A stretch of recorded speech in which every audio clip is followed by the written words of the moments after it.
안녕하세요. 7월 28일 금요일 마이드라에 오신 여러분들을 환영하고 축복합니다.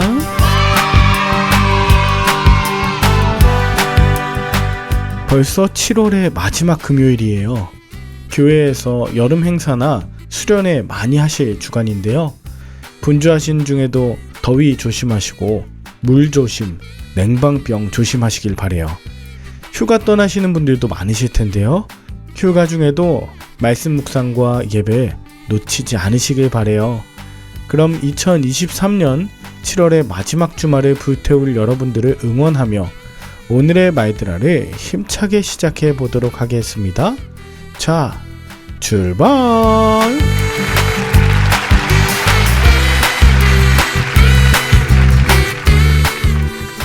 오늘은 로마서 9장입니다. 로마서 9장부터 11장까지는 이스라엘 유대인들에게 나타난 하나님의 의에 대해서 집중적으로 소개하는데요. 오늘 본문에서 바울은 1절과 2절에 예수 그리스도를 죽임으로 하나님을 대적한 동족 이스라엘을 생각하면 큰 근심과 마음에 그치지 않은 고통이 있다고 말합니다. 바울이 20여 년간 수많은 곳에 복음을 전하며 많은 이방인들이 예수를 믿고 성도가 되었지만 정작 그의 동족인 유대인들은 예수님을 그리스도로 믿으려 하지 않았기 때문입니다. 바울이 이방인의 사도로 부르심을 받았다곤 하지만 동족 이스라엘의 믿음과 구원에 대한 애끓는 심정을 토로하면서 자신이 저주를 받아 그리스도에게서 끊어질지라도 자신의 동족들이 구원을 받길 원하는 심정을 밝혔습니다.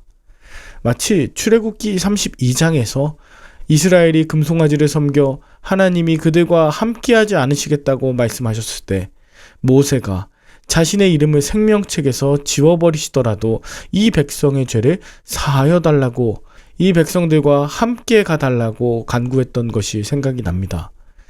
모세도 바울도 자신의 만족과 유익을 위해서가 아니라 바로 민족의 영혼 구원을 위해 자신의 목숨까지 내어놓는 절박함과 간절함을 엿볼 수 있었어요.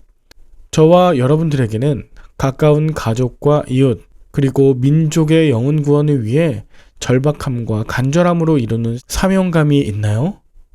혹시 이 마이드라를 들으시는 분들 중에 가까운 친지, 가족들의 영혼 구원을 위해서 기도하고 계신 분들, 오늘 하나님의 위로하심과 바울의 사명감이 함께 할 수 있기를 기도합니다.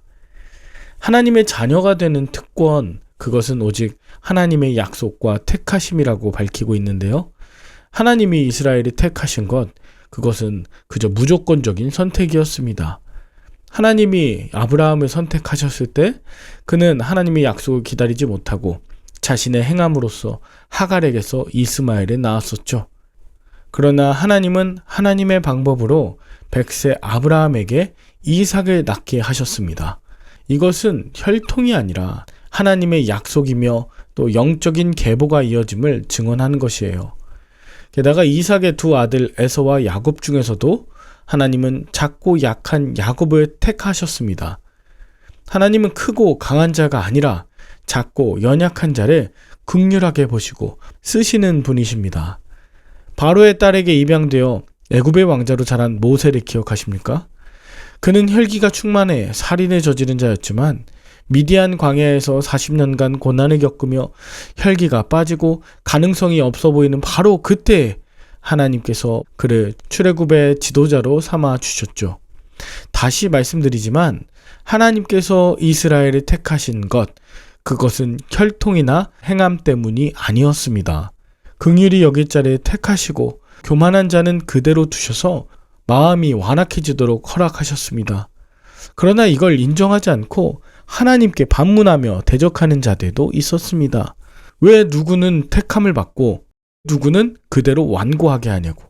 이에 바울은 토기장이가 진흙 한 덩이로 자신의 뜻대로 그릇을 만드는 것처럼 하나님께서 택하시고 참으시는 건 전적으로 하나님의 소관임을 말합니다. 그러니 이래라 저래라 하나님을 판단하거나 거역하지 말라는 것이죠.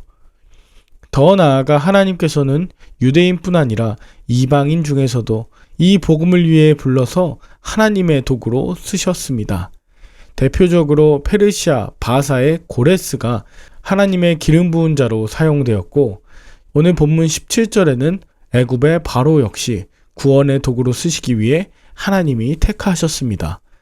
하나님은 자신의 원수였던 바울을 부르셔서 십자가 복음을 전하게 하셨고, 수많은 사람들이 아니라 끝까지 남은 자를 불쌍하게 여겨 사용하시는 하나님이십니다.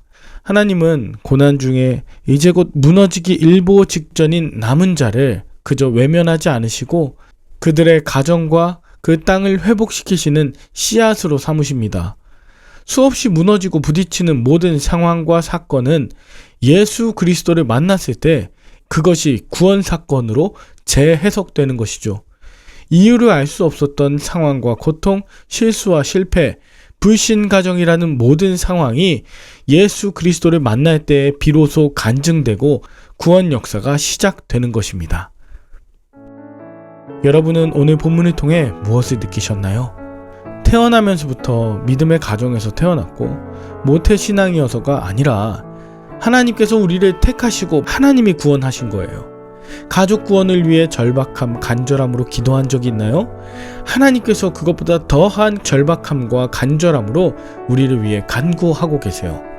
나의 행위 때문이 아니라 오직 하나님의 긍휼하심과 넘치는 은혜로 구원받았을 뿐 아니라 우리가 연약하여 넘어지고 쓰러지고 끝끝내 완전히 없어질 것 같은 바로 그 순간에 하나님은 남은 자들을 기억해 주심을 반드시 믿으시기 바라요. 하나님의 권한과 그 능력을 신뢰하십시오. 주님께서 이 땅 가운데 남겨두신 우리를 통해 우리의 가정과 또 이 땅 가운데 반드시 예수 그리스도의 믿음의 구속을 이어가실 줄 믿습니다. 함께 기도할까요? 하나님 아버지, 저를 불쌍히 여겨주시고 긍휼히 여겨주심을 감사합니다. 주님이 아니면 살아갈 수 없는 연약한 인생을 넘어 평생 종교인이자 율법의 종노릇 할 수밖에 없었던 자입니다. 저를 긍휼의 그릇으로 삼아 주시려고 십자가 사랑으로 부르신 주님께 믿음으로 응답하길 원합니다. 우리 가정과 이 땅의 복음을 위하여 나를 남겨주셨음에 감사하며 주님의 뜻대로 나를 빚으시고 보내시고 사용하여 주시옵소서. 감사를 드리며 예수님의 이름으로 기도 올리옵나이다. 아멘. 주말엔 섬기시는 교회에서 은혜 많이 받으시고요. 저는 다음 주 월요일에 다시 찾아뵙도록 하겠습니다. 샬롬.